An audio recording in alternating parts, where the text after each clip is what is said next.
Okay, today we're going to look at the top 10. Now, these are top 10 prophetic convergences happening right now. And disclaimer, they're probably not even my top 10, but they're things for the Christian to be aware of right now. They're not in any particular order, but let's start. Number 10. Number 10, we are talking about the geopolitical shifting happening off the back of the trade wars or tariff war. Politico has stated Britain and the EU are set to sign a declaration committing to free and open trade in defiance of Trump's agenda. So does this mean that we are now seeing the rise of a renewed Roman Empire, possibly with a standing European army, something that was denied in 2017 but could now be on the scene, could now be something that we go toward? Number 9, is the volatility of the Earth increasing in terms of earthquakes and volcanoes? Japan is bracing for its next mega quake. A government panel says nearly 300,000 people could die when one occurs in the Nankai Trough. Earthquakes seem to be on the rise, as does volcanic activity, but something like what is predicted in Japan could be absolutely devastating.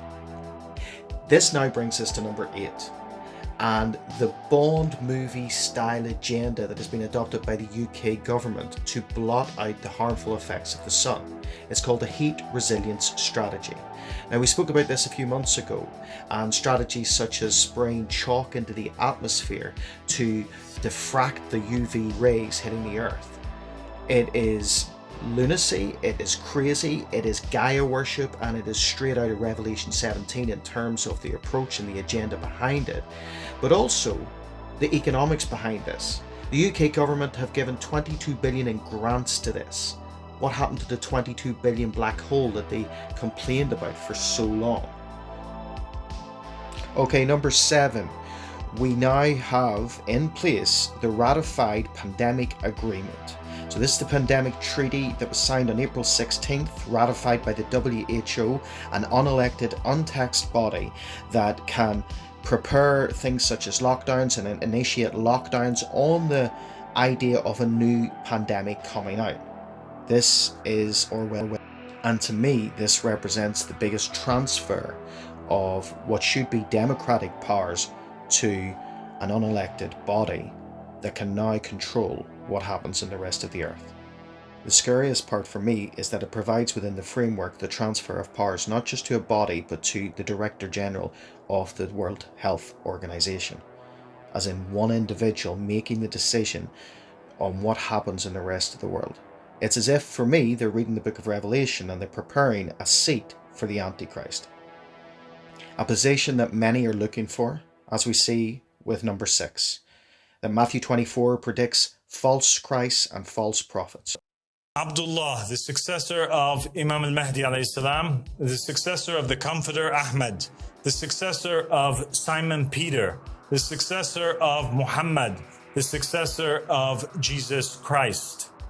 I am the true and legitimate Pope. I am the proof upon the Christians. I am the son of the Muslims through my father, and the son of the Christians and the Jews through my mother. When these individuals gain support like this, it's time to stand up and take notice.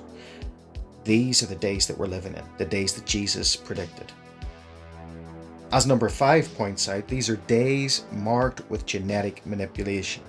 We're already seeing a rise in genetically modified foods, and if we take the example of numbers, we can see that genetically modified foods was directly related to the days of the giants, the days of the Anakim. That these different grapes, different foodstuffs they were just abnormally created, they were on supercharge because of genetic manipulation, as the book of Jasher alludes to. And we see this, like I said, in Numbers 13. But it goes past foodstuffs.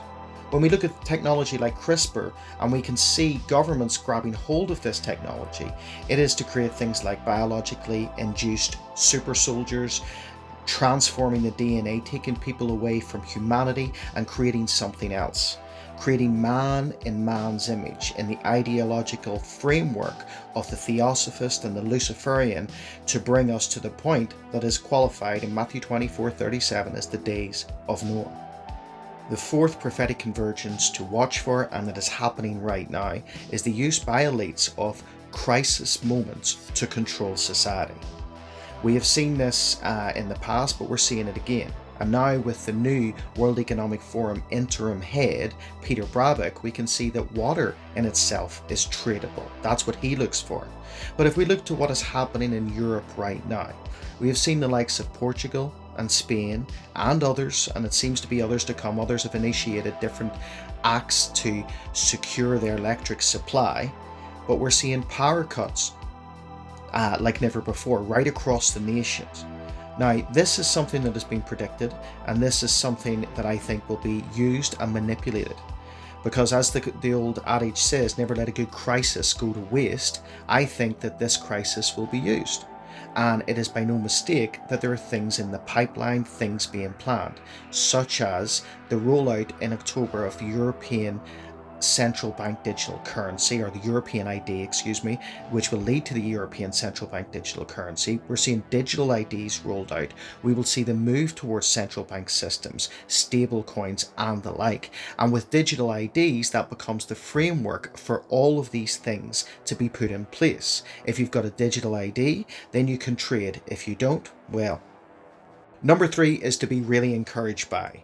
It is the unveiling of things by God so that man is left without excuse. Because the heart of God is that none should perish, but all should come to the knowledge of him.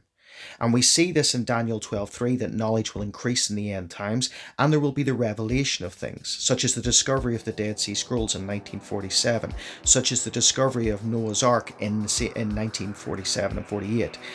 And we've got the Shroud of Turin.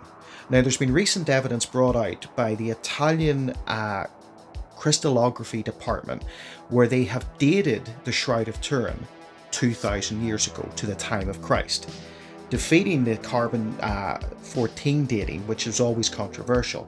Now, this lines up with the Siderium of Odeia, the face cloth upon Christ, and both of the linings, or both of the images between the shroud and the face cloth line up completely accurately without an ability to argue against it.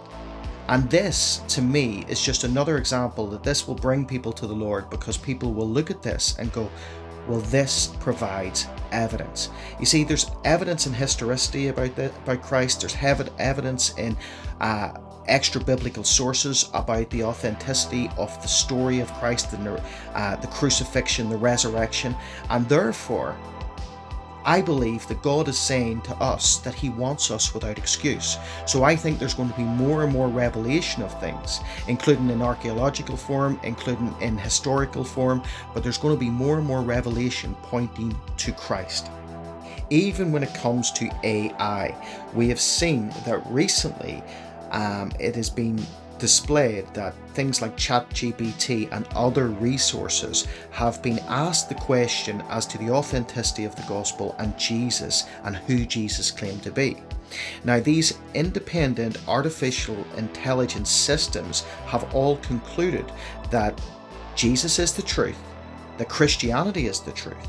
And I believe that that is because of computing power. Now, I do believe that in the time of the beast, AI will be manipulated.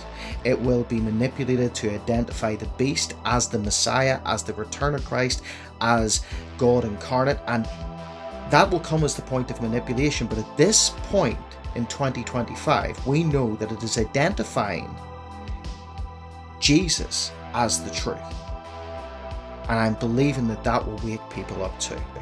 Okay, we're at number 2, and it is something we've already talked about because it's happened very recently. It's the death of Pope Francis.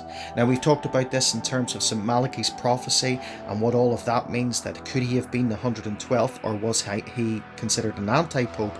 And the next one will be Petrus Romanus, the one predicted by St. Malachi that will lead us into the time of the end. Now, we are not of the Roman Catholic Church, nor do we believe in their theology, but this is something interesting to note.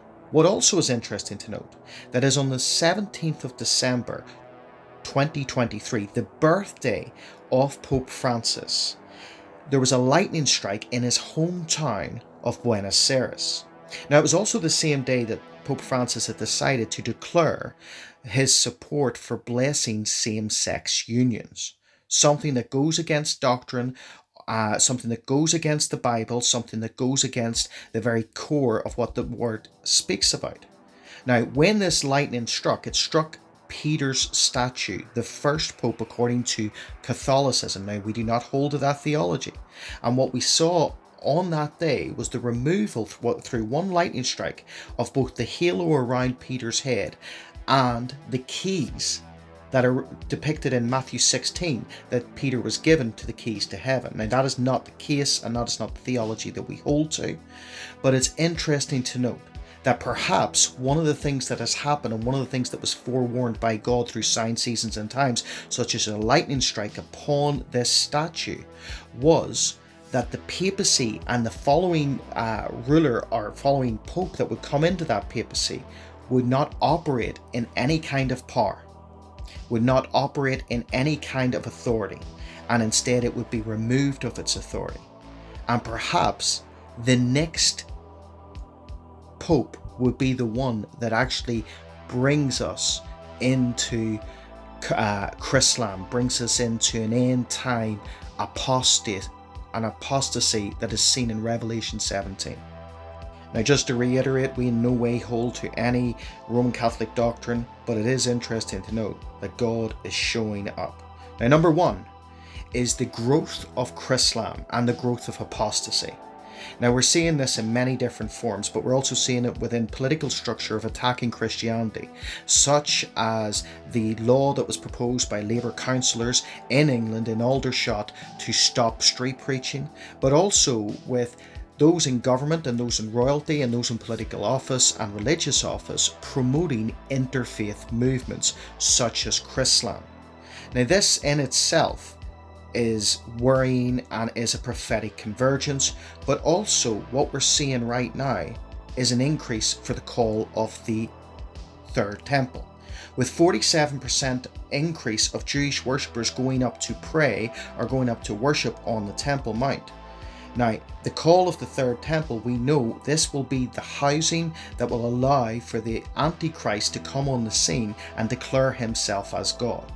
This will be the position that he will take, this will be the area that he will go to, and as we're seeing a call for this, and the call for this coming from the Sanhedrin of being an interfaith position to allow those of different faiths to worship, I think this is all interesting.